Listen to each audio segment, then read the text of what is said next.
नमस्ते साथियों, आइए आज के इस कालखंड में इस वीडियो में मुख्यालय त्याग पंजिका का विद्यालय में क्या महत्व होता है, इसकी क्या उपयोगिता है, इस संदर्भ में जानते हैं। और साथ ही यह भी जानेंगे कि इस पंजिका को हम कैसे बनाएं, अर्थात इसमें कौन कौन से खंड होने चाहिए। प्रारंभ करते हैं।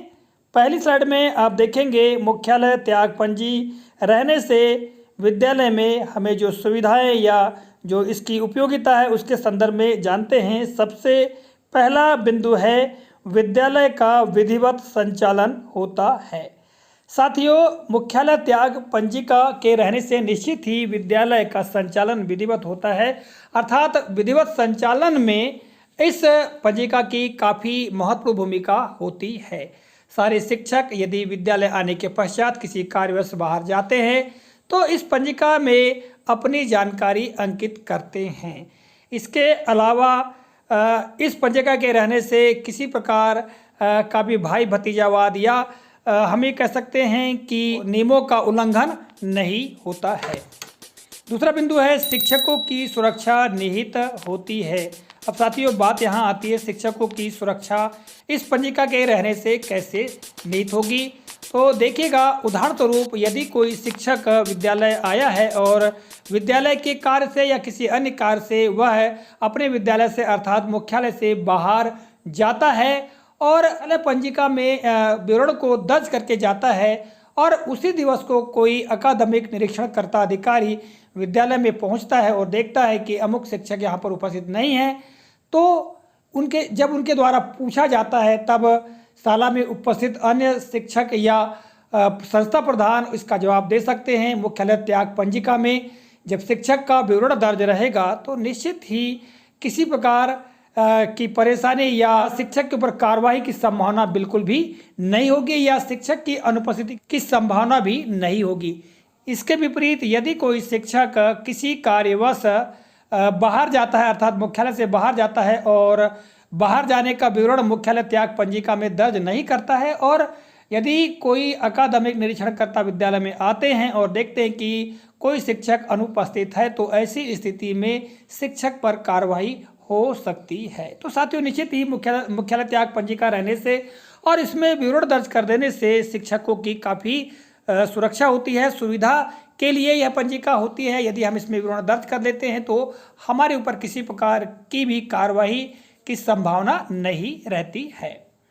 तीसरा बिंदु है अलग से आवेदन लिखने की कोई आवश्यकता नहीं होती। साथियों, जब विद्यालय में मुख्यालय त्याग पंजिका होती है और विद्यालय आने के पश्चात कोई शिक्षक किसी कार्यवश बाहर जाते हैं, देखिए आपको ज्ञात है विद्यालय के बहुत सारे कार्य होते हैं, ठीक है, या हमारे निजी कार्य भी हो सकते हैं। यदि हम जा रहे हैं और मुख्यालय त्याग पंजिका में विवरण दर्ज कर रहे हैं तब हमें किसी प्रकार से सूचना या आवेदन लिखने की आवश्यकता नहीं होती, क्योंकि मुख्यालय त्याग पंजिका में पहले से ही हम विवरण दर्ज करके रखते हैं।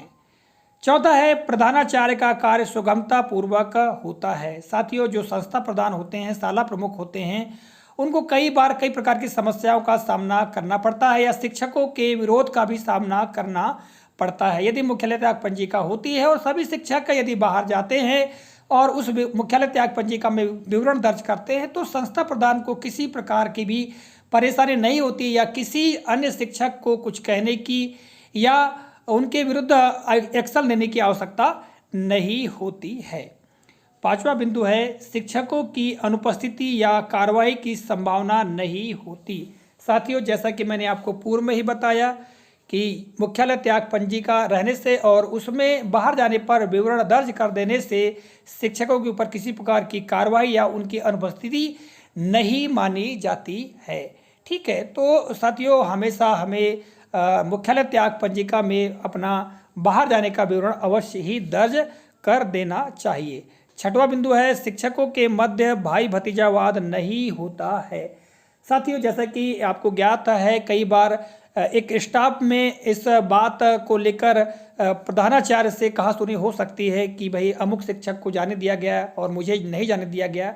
तो ऐसी स्थिति में यदि मुख्यालय त्याग पंजिका विद्यालय में है तो शिक्षक जब भी बाहर जाता है तो उस मुख्यालय त्याग पंजिका में अपना विवरण दर्ज करके जा सकते हैं, जिससे कि भाई भतीजावाद की संभावना बिल्कुल भी नहीं होती है। और सातवां बिंदु है, विद्यालय का कार्य पूर्ण ईमानदारी एवं समय के साथ पूर्ण होते हैं। साथियों, इस पंजिका के रहने से जो भी शिक्षक यदि विद्यालय से बाहर, चाहे विद्यालय का काम हो या कोई भी कार्य हो, यदि उस हेतु जाता है और मुख्यालय त्याग पंजिका में विवरण दर्ज करता है, अर्थात प्रधान पाठक के द्वारा दर्ज करवा लिया जाता है, तो निश्चित तौर से सारे कार्य जो हैं वो पूर्ण निष्ठा और ईमानदारी के साथ में पूर्ण होते हैं। सभी शिक्षक समय पर उपस्थित होते हैं और सारा जो कार्य है विद्यालय का यथावत चलते रहता है। तो साथियों, इस तरह से जो मुख्यालय त्याग पंजिका होती है यह विद्यालय के लिए बहुत ही महत्वपूर्ण होती है। साथियों, अक्सर यह देखने में आता है कि यदि मुख्यालय त्याग पंजिका है और विद्यालय के कार्यों से ही यदि शिक्षक बाहर जाता है तो ही मुख्यालय त्याग पंजिका में विवरण दर्ज किया जाता है, जबकि अपने निजी कार्य से अगर बाहर जाया जाता है तो मुख्यालय त्याग पंजिका में विवरण दर्ज नहीं किया जाता। जबकि हमको अपने निजी कार्य से भी यदि हम विद्यालय से बाहर जा रहे हैं तो मुख्यालय त्याग पंजिका में हमको विवरण दर्ज कर देना चाहिए और हम अर्ध दिवस अवकाश ले सकते हैं। इस हेतु प्रधान पाठक को अपना अवकाश आवेदन दे सकते हैं। तो साथ ही इससे एक विधिवत विवरण रहता है, अभिलेख रहता है कि विद्यालय में कौन शिक्षक कब कहाँ गया और कब वापस होगा। आइए अब जानते हैं जो मुख्यालय त्याग पंजिका होती है उसमें कौन कौन से खंड हम रख सकते हैं या बना सकते हैं। आप देख पा रहे हैं इस स्लाइड में, यहाँ पर मैंने एक पंजिका में ये खंड बनाकर रखे हैं। सबसे ऊपर आप देख रहे हैं मुख्यालय त्याग जानकारी सत्र, जो भी सत्र है, चाहे 2021-22 हो या इसके आगे की सत्र हो, वो सत्र हम लिख सकते हैं। फिर विद्यालय का नाम, जन शिक्षा केंद्र का नाम, विकास खंड जिला का नाम, विद्यालय का डाइस कोड इत्यादि जो जानकारियाँ हैं वो हम अंकित ऊपर सामान्य जानकारी के रूप में अंकित कर देंगे। इसके पश्चात रही बात खंड की, तो सबसे पहले क्रम पर हम क्रमांक लिखेंगे, दूसरे खंड में शिक्षक या कर्मचारी का नाम, फिर उसका तीसरे खंड में पद, और चौथे खंड की हम बात करेंगे तो मुख्यालय त्यागने की तिथि, जिस तिथि को शिक्षक या कर्मचारी मुख्यालय त्याग करता है, ठीक है, उस तिथि को अंकित किया जाएगा। इसके पश्चात मुख्यालय त्यागने का समय, कितने समय जो शिक्षक है विद्यालय अर्थात मुख्यालय को त्याग कर बाहर जा रहा है उस समय को डाला जाएगा। इसके पश्चात जो छठवां बिंदु है इसमें देखिएगा मुख्यालय त्यागने का कारण, किस कारण से मुख्यालय त्याग किया जा रहा है, क्या किसी विद्यालयीन कार्य से शिक्षक बाहर जा रहा है या अपने निजी कार्य से बाहर जा रहा है, तो उसका विवरण यहाँ पर दर्ज किया जाएगा। इसके पश्चात जो सातवां बिंदु है, स्थान जहाँ के लिए प्रस्थान किया, अर्थात शिक्षक या कर्मचारी ने कहाँ जाने के लिए प्रस्थान किया है, ठीक है, हो सकता है वो जन शिक्षा केंद्र जा रहा हो या जनपद शिक्षा केंद्र जा रहा हो या अपने किसी निजी कार्य से जा रहा हो, तो वह उस स्थान का नाम यहाँ पर अंकित कर देंगे। इसके पश्चात मुख्यालय में उपस्थिति का समय, साथियों जब शिक्षक वापस आएगा तो वापस आने के पश्चात यहाँ पर वापसी का जो समय है उसको अंकित करना चाहिए। उदाहरण के लिए कोई शिक्षक जन शिक्षा केंद्र किसी कार्यवश जाता है और शीघ्र ही 1 या 2 घंटे बाद लौट आता है, तो वहाँ पर उसके लौटने की अवधि यहाँ पर अंकित कर दी जाती है। किंतु कोई शिक्षक यदि छुट्टी लेकर बाहर जाता है और दूसरे दिवस में वापस आता है, दूसरे दिवस की जो अवधि है उसको अंकित हम कर सकते हैं, उसके समय को अंकित कर सकते हैं। और अंत में देखिएगा हस्ताक्षर शिक्षक, तो साथियों यहाँ पर शिक्षक के हस्ताक्षर हो जाएंगे।